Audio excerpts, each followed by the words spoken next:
Bienvenue sur Touche pas mon YouTube. Aujourd'hui, on va parler de l'affaire Koé. Koé. Hein. Je rappelle que je suis d'une certaine manière lié à cette affaire. Pour recontextualiser, Koé a été accusé, sur Twitter par une femme qui l'avait bip. Sauf qu'elle va changer beaucoup de fois sa version des faits. Moi-même, je vais avoir un échange téléphonique parce que c'est ce que je fais souvent pour des interviews, des informations, etc. Voilà. Je reste assez neutre, n'en déplaise, hein. C'est-à-dire que si je donne des analyses et si certains me disent mais comment ça se fait que c'est pertinent, tu as tout le temps raison. Pas parce que je prends du recul et que j'analyse, peut-être que vous ne le voyez pas, mais je travaille derrière. Et donc, il s'avérera que j'aurai des informations très importantes à transmettre par rapport à ça. Et c'est pour ça que je serai convoqué au commissariat pour transmettre ces éléments concernant cette affaire-là, l'affaire Koé.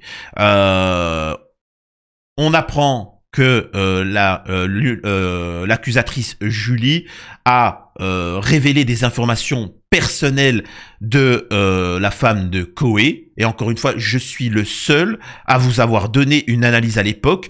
D'ailleurs, c'est avec émotion que je vous parle parce que c'était à une époque où j'ai été ensuite ultra censuré. Et depuis, j'ai récupéré toutes mes chaînes, mes contenus, etc. C'est quand même incroyable.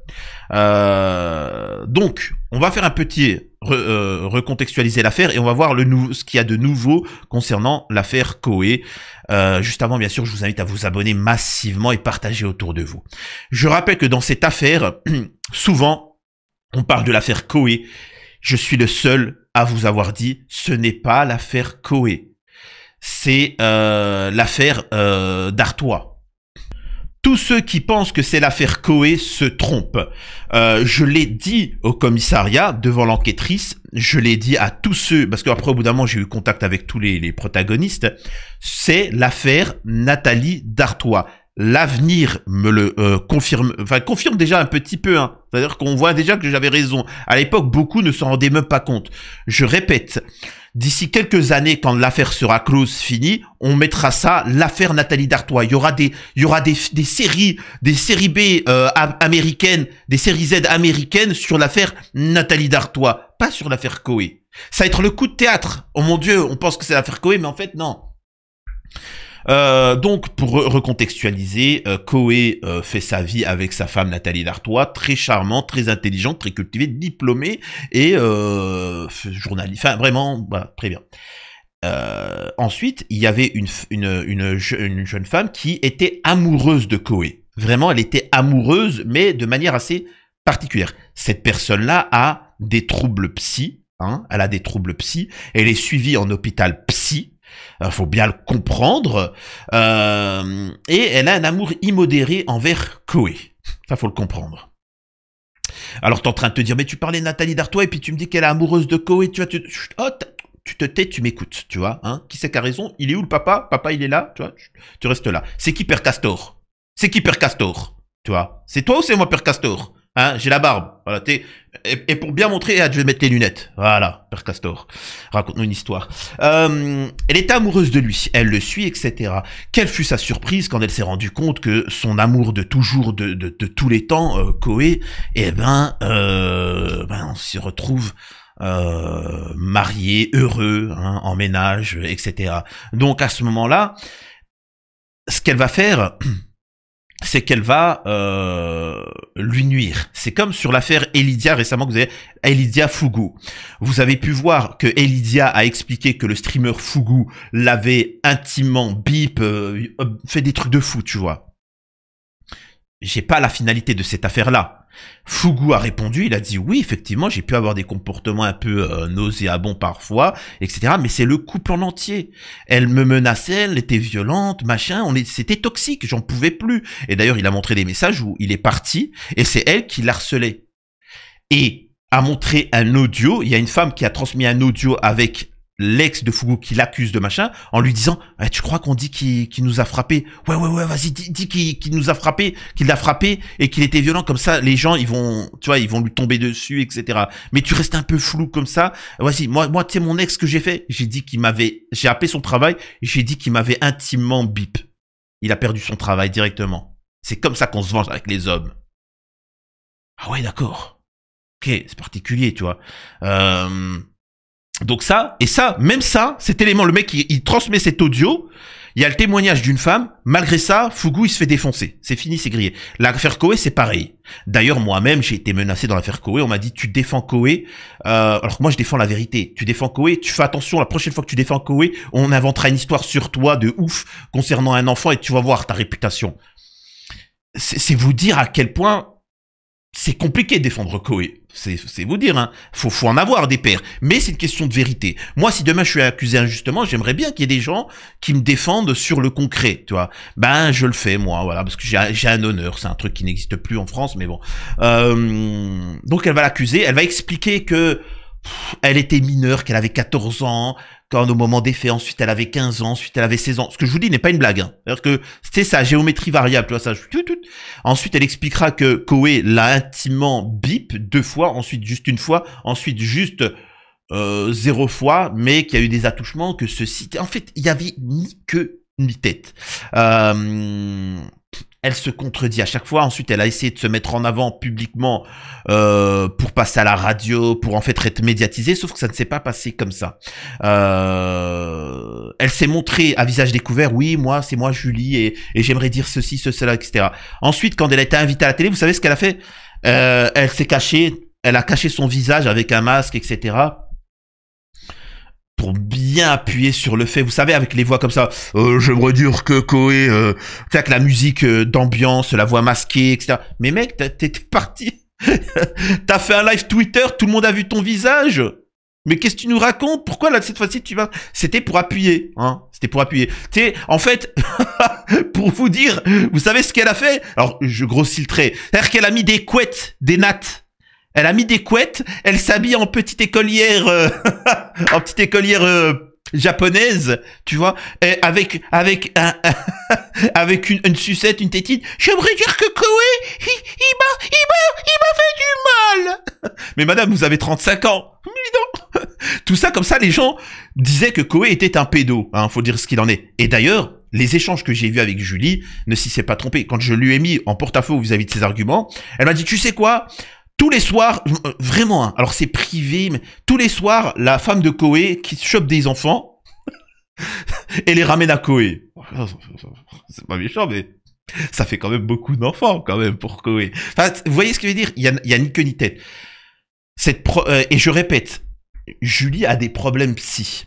Et elle est amoureuse de Koé. Et en fait, tout ce qu'elle a fait, c'est d'attaquer la femme de Koé. Quand vous entendez les échanges, elle veut que Koé divorce de sa femme Nathalie Dartois pour pouvoir se mettre avec lui. C'est juste ça l'affaire. C'est, vous savez, les films des séries Z là, du lundi après-midi. C'est exactement ça. Je l'avais dit et regardez, petit à petit, ça se confirme. Écoutez ça. C'est au départ un homme de radio dont le visage est devenu... Attendez, hop. Plus connu que la voix. Ces émissions de télé ont imprimé... Alors, excusez-moi, l'article, il est pas... Alors, financièrement, on va se calmer, hein. Je suis pas très aisé ces temps-ci, même si j'ai récupéré mes chaînes. Donc on va passer sur cet article-là. La plainte a été déposée en mai dernier contre Julie. La première accusatrice qui a déposé plainte pour bip contre l'animateur, le couple lui reproche d'avoir divulgué des informations protégées par le secret de l'instruction et des données personnelles de la compagne de l'animateur. L'animateur Sébastien Koé et Nathalie Dartois, sa compagne, ont déposé plainte pour bip du secret de l'instruction et divulgation d'informations personnelles pouvant la mettre en danger en mai dernier, a appris BFM TV, confirmant une information du Parisien. Elle vise Julie, la la première accusatrice qui a déposé plainte pour bip contre l'animateur de radio en novembre 2023. Dans cette plainte consultée par BFM, le couple l'accuse d'avoir sciemment transmis des pièces du dossier d'instruction au titulaire d'un compte X via la messagerie du réseau social. Le tout en ayant, selon eux, pleinement conscience de cette interdiction.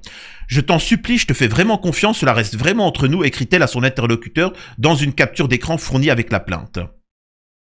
La plainte a également été déposée pour doxing. Concrètement, le couple reproche à Julie d'avoir sciemment divulgué à ce même utilisateur sur X des données personnelles appartenant à la compagne de Sébastien Coé. Je le répète, elle ne demande pas à qu'on harcèle Coé, qu'on appelle Coé tous les jours. Eh, Coé machin, Coé, je suis convaincu. Alors, j'ironise parce que Coé, c'est dramatique ce qui s'est passé. Mais j'ai envie de dire, Coé, on le fait pas chier, quoi. Tu vois? C'est ce qu'on embête le plus, c'est Nathalie Dartois.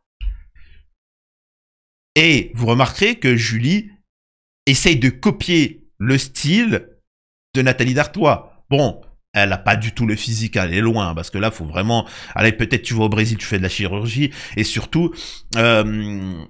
excusez-moi de dire ça, mais le regard de Nathalie Dartois, son style, je le dis, hein, j'ai pu échanger avec... Elle a de l'humour, elle a de l'humour, de la pertinence, de la résilience. C'est quelque chose, quoi. C'est vraiment quelque chose. Vous voyez Julie essayer de singer Nathalie Dartois. Elle essaye de faire la même couleur de cheveux, de prendre les mêmes vêtements. Vraiment, c'est une série Netflix, le truc. Pourquoi avoir divulgué les informations de, comment on appelle ça, de Nathalie Dartois et pas Coé? Bref. Adresse mail, adresse, numéro de téléphone, des informations extrêmement sensibles permettant de l'identifier et la localiser dans un contexte particulièrement sensible, marqué par une campagne d'hostilité contre Sébastien Coé depuis sa mise en examen. Nous sommes soulagés que la brigade de la délinquance contre la personne et le parquet de Paris prennent au sérieux la violation du secret de l'instruction et la mise en danger par la divulgation de données dont sont victimes Monsieur Coé et sa compagne depuis le début de ce dossier. Réagit Maître Jade Doucelin, avocate du couple, auprès de BFM TV. La justice est saisie et suit son cours, elle doit pouvoir le faire sereinement dans le respect de la présomption d'innocence. Ce harcèlement continu doit désormais cesser. Depuis mai 2024, l'animateur est mis en examen pour des bips et une agression bip dont l'accusent 4 femmes entre 97 et 2014. 3 d'entre elles étaient adolescentes au moment des faits. Il nie les accusations depuis le début de l'affaire. Suspendu en novembre 2023 par Énergie qui a rompu son contrat en janvier 2024, l'animateur avait ensuite le droit de travailler à condition qu'il n'y ait pas de public dans son studio. Après plus de 18 mois d'absence, l'animateur avait également fait son retour, etc. Et il avait tout cartonné, il avait tout pété le système, bref. On a ici le témoignage de Clément Garin qui s'exprime. Julie, la première accusatrice de Coé, a encore fauté. La jeune femme qui accumule les conneries depuis qu'elle assure avoir été bip par l'animateur vient encore de faire des bêtises, comme le révèle le Parisien. Julie est accusée d'avoir bip le secret de l'instruction en transmettant des données protégées du dossier d'instruction. Les éléments transmis sur la messagerie sécurisée ont été authentifiés par un commissaire de justice, mais ce n'est pas tout. La jeune femme aurait utilisé des éléments du dit dossier pour transmettre à son interlocuteur toutes les données personnelles de Nathalie Dartois, l'épouse de Coé. Adresse postale, numéro de téléphone, adresse mail, l'accusatrice aurait tout envoyé. Depuis, Nathalie Dartois a reçu plusieurs appels malveillants avec une voix trafiquée. Épaulée par son avocate Jade Doucelin, la Queen, elle pense que ces appels découlent... Non, c'est pas, bien évidemment, tu vois, c'est pas... je tiens à préciser qu'elle m'avait moi aussi contacté il y a environ 1 an sur X et je n'avais pas donné suite à l'échange car je trouvais la personne vraiment problématique. J'espère qu'elle sera condamnée à la hauteur de ses conneries. Je tiens juste aussi à préciser que, en toute transparence, face à l'énormité des informations que j'avais, que j'ai pu recevoir et ainsi de suite, j'ai eu des échanges jamais avec Coé, mais avec sa femme, Nathalie Dartois, pour transmettre certains éléments. Qui, d'ailleurs, elle-même va me dire, bon, écoute, là, oui, il faut les transmettre à la justice. Tu fais ce que tu veux, parce qu'après, effectivement, tu vas en subir des conséquences. Hein. C'est-à-dire que forcément, les gens, c'est la justice. Bah oui, pas de souci. S'il y a une pertinence, voilà, bon, j'y vais, etc. Donc voilà. Je suis parti témoigner pour expliquer ce qu'il en était. Et alors, j'aurais pu suivre cette affaire. Vous remarquerez que j'ai levé le pied sur cette affaire-là, alors que j'avais quand même contact avec Julie, l'accusatrice. J'avais même, après, ensuite, contact légèrement avec la femme de Coé, mais n'importe quel journaliste, n'importe quelle personne comme moi, surtout moi qui est un média indépendant. Bon, maintenant j'ai récupéré mes chaînes parce que j'ai été censuré. C'est génial. Mais tu t'imagines avoir une interview en exclusivité sur la chaîne, ça peut être excellent. J'ai reculé. J'ai reculé dans cette affaire-là. Parce que j'en pouvais plus. J'étais harcelé par Julie. Ouais, donne-moi son numéro. Donne-moi son numéro. Si tu me le donnes pas, je m'ôte là, je vais faire une bêtise. Et moi, personnellement, alors là, moi je suis quelqu'un, s'il y a bien un truc c'est la confiance. Tu peux faire ce que tu veux. Il y a une confiance. Moi, je suis pas quelqu'un qui va transmettre un numéro de téléphone ou trahir un. Moi, tu me dis, c'est comme ça, c'est un secret, etc. Bref. Tant que ça n'enfreint pas la justice. Cette personne m'a harcelé pour avoir des informations sur Nathalie Dartois. Elle voulait l'appeler, elle voulait faire des trucs bizarres, des trucs comme ça. Et parfois, je disais, mais tu veux pas plutôt celui de Koé? Non, mais tu vois, non, mais moi je veux parler avec Nathalie, s'il te plaît. Je veux absolument, si je le fais, tu me le passes pas, je vais en finir. Je risque d'en. Et en fait, c'est du chantage affectif. Elle fonctionne comme ça. Vous connaissez un peu ce chantage où, tu vois, si vous le condamnez pas, eh ben moi je m'ôte la vie. Puis le juge, il est là, il se dit, bon, allez, c'est bon, vas-y. Bref, voilà l'affaire Julie, encore une fois. Tous les éléments, à chaque fois, prouvent que cette affaire est une non-affaire. C'est ignoble, c'est dégueulasse. Et donc, voilà. Hein, c'est clair de le dire. Faut bien... C'est dramatique. Encore une fois, j'avais raison. J'en ai subi les conséquences et peut-être que j'en subirai encore les conséquences, mais c'est pas grave. Dites-moi ce que vous en pensez. Prenez du recul dans cette affaire-là. C'est pour ça que c'est très important de ne pas... L'émotion doit être regardée pour après. Vous voyez ce que je veux dire? Vous devez utiliser la raison. Un homme est accusé d'avoir bip bip bip des enfants. Vous ne devez pas faire appel à votre émotion. Moi, je suis pour l'appel capital, moi. Hein. Ah, moi, je suis pour l'appel capital. Moi, je vous le dis tout de suite. Hein. Je suis pas pour... Et encore que c'est tout ça. Moi, je suis pas pour la prison à perpétuité.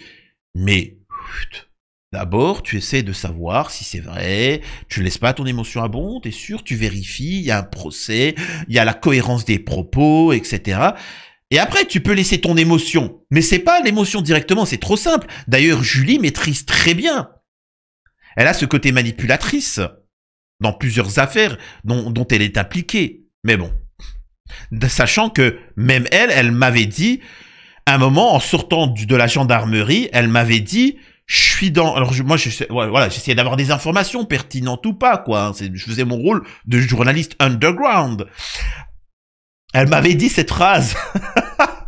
Je suis dans la mouise. Vraiment, je suis dans la mouise. Elle était triste. Je crois que je vais pas tenir. Je suis dans... faut jamais rigoler avec les gendarmes. Avec les enquêteurs. Ils m'ont travaillé pendant 8 heures. Ils ont pris mon téléphone et ils ont récupéré tout ce que j'avais supprimé. Et elle me dit des vidéos. Parce que souvent on se dit ouais, ils ont pu récupérer des petits messages. Oh, mais le téléphone, il a été formaté, supprimé, formaté, et les mecs, ils ont récupéré même des vidéos, tu vois. Il dit c'est bizarre parce que Koé n'est pas le seul que tu as accusé. Il y a beaucoup d'hommes que tu associes personnalités connues. Disons que tu chasses un peu les personnalités connues, etc. Tu fais machin. Tu te focalises souvent. Enfin, vous voyez ce que je veux dire? Donc, c'est assez dramatique. Bref. J'espère que cette vidéo vous a plu. On continuera à suivre l'affaire. On lâche rien. Des bisous à tous. Dites-moi vous ce que vous en pensez en commentaire.